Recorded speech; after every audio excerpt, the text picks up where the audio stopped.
कुछ दिनों से मेरे पास फ़ोन आ रहे थे, हमारे बच्चे कहना नहीं मानते, अब वो हमारी सुनना बंद कर दिए हैं। पहले वो कुछ भी बात हम बोलते थे मान लेते, लेकिन आजकल बहस करने लगे हैं।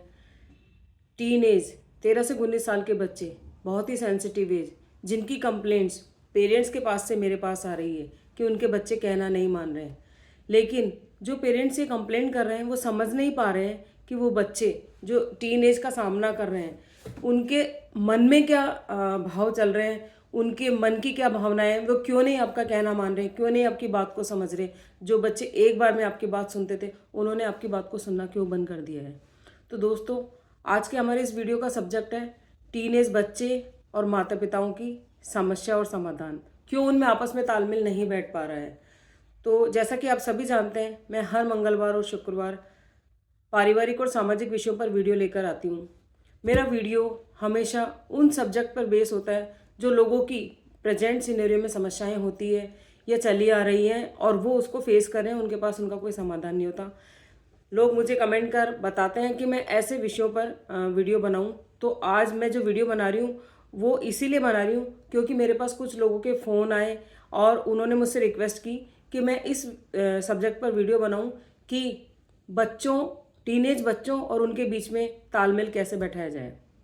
तो सबसे पहले मैं आपको बताना चाहूँगी कि टीनेज बच्चे काफ़ी सेंसिटिव होते हैं। पहले वो जो छोटे होते हैं हमारी बात मान लेते हैं, हर बात में हमारी हाँ में मिलाते हैं, उनको हर चीज़ हमारी समझ आती है। तो अचानक से वो ऐसे बागी जैसे क्यों बिहेव करते हैं कि उन्हें आपकी बात नहीं सुननी, उन्हें अपना ही किया हुआ करना है या कहा अपना ही फैसला लेना है। तो इसका कारण, सबसे पहला कारण मैं आपको बताती हूँ कि बच्चे जब 13 साल की एज में पैर रखते हैं, 13-14 साल में टीनेज एज शुरू हो जाती है, तो बच्चे जब 13 साल की एज में पैर रखते हैं तो उनमें एक मैं का भाव आता है। उन्हें लगता है हमारा भी कोई एग्जिस्टेंस है, हम भी आज़ाद हैं, हम अपने फैसले क्यों नहीं ले सकते, पेरेंट्स हम पे सारे फैसले क्यों थोपते हैं। तो जो उनमें मैं का भाव आता है जिस वजह से वो ये फैसला लेते हैं, और अगर हम उनकी बात नहीं सुनते तो वो बागी होने लगते हैं। तो जो सबसे पहली समस्या बच्चों की साइड से मैं का भाव जो आता है, तो उस मैं के भाव को बैलेंस करने के लिए, उस बच्चे से तालमेल बैठाने के लिए आपको अपने मैं का भाव छोड़ना होगा। बीइंग अ पेरेंट आपको अपने मैं का भाव छोड़ना होगा, आपको अपनी ईगो छोड़नी होगी। आपको समझना होगा कि जिस एज से आज वो बच्चे गुजर रहे हैं आप भी उस एज से गुजरे हैं, और उस एज में क्या मेंटेलिटी होती है बच्चे की वो आप भली भांति जानते हैं। तो आप बच्चों को बीइंग माता पिता थोपे ना फैसला उनके ऊपर कि नहीं हम पेरेंट्स हैं, हमने कह दिया तुझे मानना ही पड़ेगा। उनकी मन की भावनाओं को समझते हुए अपने ईगो को छोड़ें, अपने माता पिता वाले स्वामित्व वाले मालिकाना भाव को छोड़ें। अक्सर पेरेंट्स समझते हैं कि हम माता पिता हैं तो हमारा बच्चे पे मालिकाना हक है, जो हम कहेंगे वही बच्चा करेगा, वही बच्चा सुनेगा। यहाँ से टकराव की स्थिति पैदा होती है। तो आपको उस मैं के भाव को छोड़ना है, आपके मैं के भाव को छोड़ना है, क्योंकि उस समय आपके टीनेज बच्चे के अंदर मैं का भाव पनप रहा है। अगर आप अपने मैं के भाव को छोड़कर प्यार से उस बच्चे को समझाएंगे तो आपके और आपके बच्चे के बीच में तालमेल बैठना शुरू हो जाएगा। दूसरा इसका कारण दोस्तों, जहाँ तक मुझे समझ आता है और जो मैंने रिसर्च किया है, अपना फैसला बच्चों पर थोपना। पेरेंट्स जनरली अपना फैसला बच्चों पर थोपना शुरू कर देते हैं। जैसा कि उनको लगता है बचपन से बच्चा हमारी बात मानता आ रहा है तो आज भी वो हमारी बात माने। नहीं, अब बच्चे क्योंकि वो बड़े हो रहे हैं, उनमें मैच्योरिटी, उनको लगता है हमारे अंदर मैच्योरिटी आ रही है तो क्यों ना हम अपने फैसले खुद लें। तो आप उन्हें फैसला लेने की आज़ादी दें। हाँ, उनके साथ बैठकर उन्हें समझाएं कि वो सही कर रहे हैं या गलत कर रहे हैं। सही उन क्यों कर रहे हैं, सही कर रहे हैं तो कैसे उन्हें सही लग रहा है, गलत कर रहे हैं तो क्यों उन्हें गलत लग रहा है, ये बात बच्चों को समझाएं। अगर आप इस तरह बच्चों को उनके फैसले लेने की आज़ादी देंगे बट उन्हें सही गलत का एहसास कराएंगे तो बच्चे न केवल अपने फैसले पर सोच विचार करेंगे, हो सकता है आपके लिए गए फैसले को भी वो माने। लेकिन अगर आप दादागिरी से उन पर अपने फैसले थोपेंगे तो बच्चे बागी हो जाएंगे, वो आपके फैसले को नहीं मानेंगे। तीसरा कारण मैं आपको बताऊं, पेरेंट्स और टीनेज बच्चे के बीच में जो टकराव या तालमेल होता है उसका कारण है आप बच्चों पर बहुत ज़्यादा रिस्ट्रिक्शंस लगाते हैं, कहाँ आ रहा है, कहाँ जा रहा है, कितने बजे आएगा, कितने बजे जाएगा। अब आपका बच्चा बच्चा नहीं रहा है, वो बड़ा होने लगा है, उसका अपना सर्किल बना है, वो स्कूल से कॉलेज में आ गया। 13-14 साल के बच्चे जनरली स्कूल ख़त्म करके कॉलेज में आ जाते हैं, उनका कॉलेज में आ जाता है, उनका माहौल बदलता है, उनका लाइफ स्टाइल बदलता है, उन्हें आज़ादी पसंद आती है। ऐसे में आप उन्हें प्रेशर करके रखना चाहते हैं, सेम लाइक दैट जैसे वो स्कूल टाइम में थे कि यहाँ मत जाना, वहाँ मत जाना, इतने बजे आना, इतने बजे जाना, इससे बात करो, उससे बात नहीं करो, ये तुम्हारे लिए ठीक नहीं है, ये तुम्हारे लिए ठीक है। नहीं, अब बच्चे मैच्योर हो रहे हैं, उन्हें अपना भला बुरा समझने दें। हाँ, उन्हें सही गलत की पहचान कराएं, बट उन पर अपने फैसले नहीं थोपे, उन्हें फैसले लेने की आज़ादी दे। अक्सर ज़्यादातर घरों में ये भी देखा गया है कि पेरेंट्स बच्चों के निजी मामलों में भी दखल अंदाजी शुरू कर देते हैं। निजी मामले मीन्स कौन आ रहा है, कौन जा रहा है, कौन मिल रहा है। बच्चों के दोस्त अगर आपके घर में आ रहे हैं तो उन्हें आने दें, बैठने दें, बस थोड़ा सा वॉच रखें कि वो किस तरह के बच्चे हैं, उनकी संगत कैसी है। अगर आपको उनका कोई फ्रेंड सर्किल या कोई दोस्त आपको ठीक नहीं लग रहा है, जैसा कि आपका नज़रिया है, आप समझ जाते हैं, पेरेंट्स भली बात ही समझ जाते हैं, उन्होंने जीवन के इतने अनुभव लिए होते हैं कि क्या क्या सही है, क्या गलत है। तो आप बच्चे को समझाने की कोशिश करें, बेटा ये तेरे लिए ठीक नहीं है। अगर आप बच्चे को ये बता रहे हैं कि ये दोस्त या ये संगत तेरे लिए ठीक नहीं है, तो उसका कारण जरूर बताएं। अगर आप उन्हें सीधा सीधा कहेंगे आपको इस दोस्त से बात नहीं करनी है, नहीं मिलना है, तो बच्चा और ज़्यादा उस चीज़ के प्रति अट्रैक्ट होगा, क्योंकि उसे लगेगा कि पेरेंट्स मेरे ऊपर दादागिरी कर रहे हैं, मेरे ऊपर अपना फैसला थोप रहे हैं, मुझे अपने निजी फैसले नहीं लेने दे रहे। लेकिन अगर आप उसे कारण बताएंगे कि ऐसे क्या कारण है जिनकी वजह से आप नहीं चाहते कि आप उन दोस्त के साथ उठे बैठें, मिलें, उनके साथ कहीं आए जाएं, तो बच्चे ज़रूर आपको समझने की कोशिश करेंगे।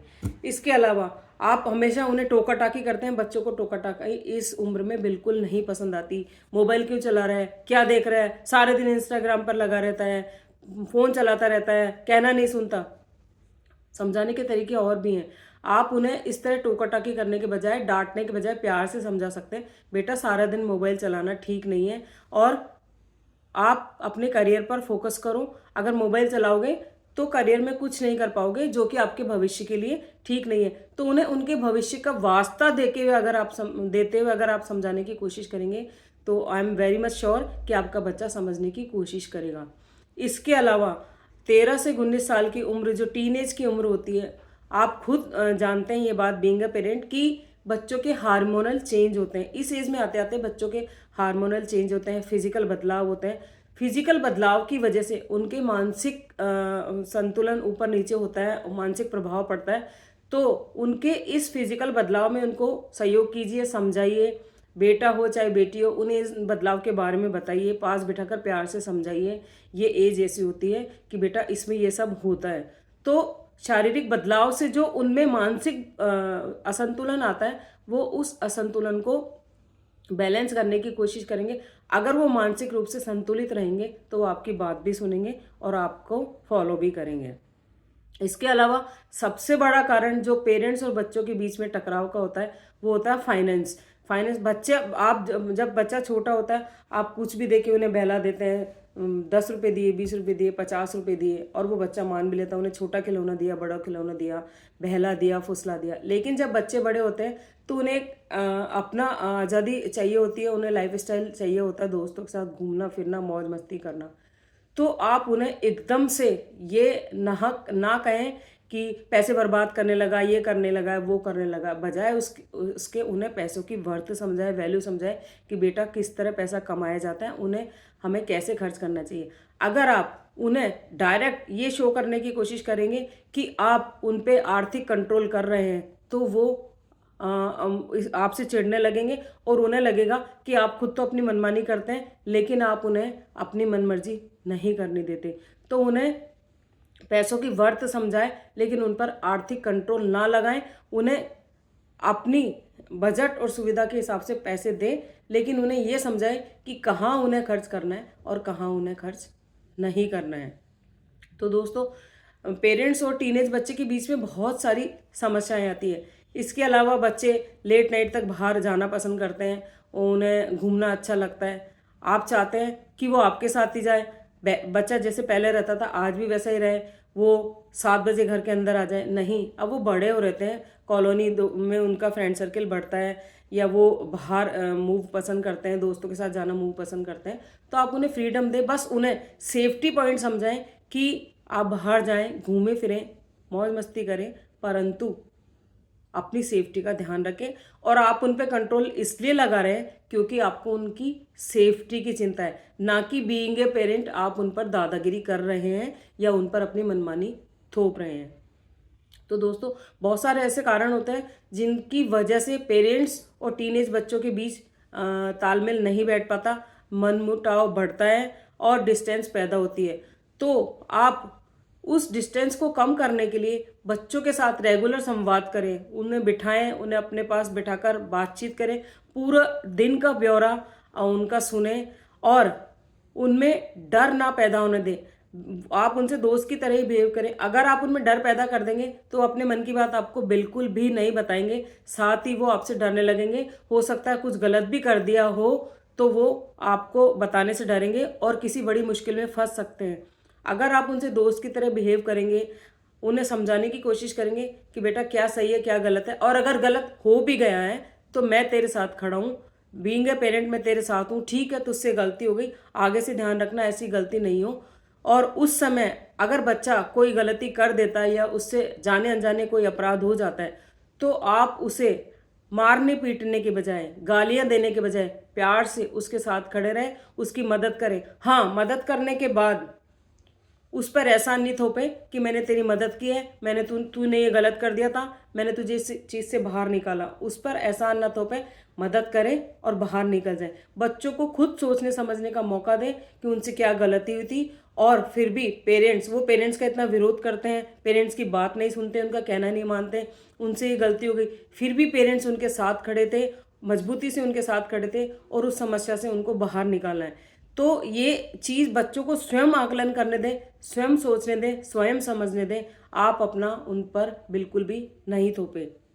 इसके अलावा जनरली पेरेंट्स को ये कहते हो सुना गया है, देखा गया है कि मैंने तेरे ऊपर लाखों खर्च कर दिया, इतना पैसा तेरे ऊपर लगा दिया, बर्बाद कर रहा है पैसा, पढ़ नहीं रहा है। नहीं, आप उन पर एहसान नहीं थोपे। एक टाइम ऐसा आएगा वो बागी हो जाएंगे और आपको बोलेंगे आपने अगर मेरे पर कुछ किया है तो एहसान थोड़ी किया है, और वो बात आपको चुभेगी क्योंकि आप भी उन पे एहसान जता रहे हैं तो वो आपके एहसान को गिना रहे हैं।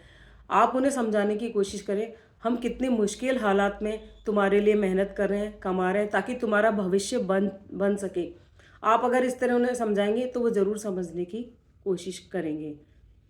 इसके अलावा आप उनके मन की बात को जानने की कोशिश करें, उन्हें समझाएं बेटा आप जो भी चीज़ सोच रहे हैं वो मन से सोच रहे हैं, और मन तो चंचल होता है, कहीं भी चला जाता है, आप बुद्धि से नहीं सोच रहे हैं। अगर आप बुद्धि से सोचेंगे तो आपका विकास होगा, आप तरक्की करेंगे। मन मज़ा लेना सोचता है, अब भी आप मज़े लेंगे, साल 2 साल 3 साल मन के वशीभूत होकर चलेंगे तो आप लाइफ में कुछ नहीं कर पाएंगे। और अभी 1-2 साल आप मज़े करेंगे, पूरी लाइफ आपको पापड़ बेलने पड़ेंगे। लेकिन प्रेजेंट सिनेरियो में अगर आप अपने मन को कंट्रोल करते हुए बुद्धि से काम लेंगे, अपनी पढ़ाई पे फोकस करेंगे, अपने टारगेट पर फोकस करेंगे तो लाइफ में बहुत कुछ अचीव करेंगे और उसके बाद आप पूरी लाइफ एंजॉय करेंगे। तो बच्चों को मन और बुद्धि दोनों की जो भावनाएं होती है, जो विचार आते हैं, उनमें भेद करना सिखाएं, उन्हें फैसला लेना सिखाएं कि बुद्धि और मन में क्या फ़र्क है, और हमें बुद्धि के साथ चलना चाहिए। मन हमें विचलित कर देता है, मन चंचल होता है, मन हमें भटका देता है। तो इस तरह बच्चों को अगर आप प्यार से समझाएंगे और उनकी बातों को समझने की कोशिश करेंगे, उन पर थोपेंगे नहीं, उनको सुनेंगे, उनसे दोस्ताना व्यवहार करेंगे, तो डेफिनेटली बच्चे आपकी बात सुनेंगे। आपके और आपके बच्चों के बीच में तनाव नहीं होगा, टकराव नहीं होगा, तालमेल बना रहेगा, आप भी खुश रहेंगे, वो भी खुश रहेंगे, आप उनकी सुनेंगे, वो आपकी सुनेंगे और जीवन पटरी पर चलेगा। और एक बार टीनेज अगर निकल जाएगी तो बच्चे में स्वतः ही मैच्योरिटी आ जाती है। बस उस सालों का जो फेज़ होता है 13 से 18-19 साल तक, जो 5-6 साल का फेज़ होता है, उसमें आपको अपने बच्चे को संभालना होता है। अगर उस एज फैक्टर में अगर आपने अपने बच्चों को संभाल लिया, उन्हें सही गलत का निर्णय करना सिखा दिया, बिना किसी प्रेशर और दबाव में काम करना सिखा दिया, अच्छे संस्कार उन्हें दे दिए, तो वो लाइफ टाइम बने रहेंगे, लाइफ टाइम आप भी खुश रहेंगे, आपके बच्चे भी खुश रहेंगे, क्योंकि जीवन की सबसे बड़ी खुशी आपका अपने बच्चों के साथ तालमेल है। और अगर वो तालमेल आप बनाना चाहते हैं तो मेरी बातों को फॉलो कीजिए। और अगर आपको मेरा वीडियो पसंद आया हो तो मेरे वीडियो को लाइक और शेयर ज़रूर करें, ताकि ये वीडियो उन बच्चों तक पहुंच सके जिन्हें, उन पेरेंट्स तक पहुंच सके जिन्हें इसकी ज़रूरत है और जिनके बीच में तालमेल की कमी है। साथ ही मेरे चैनल को सब्सक्राइब करना ना भूलें। Thank you very much.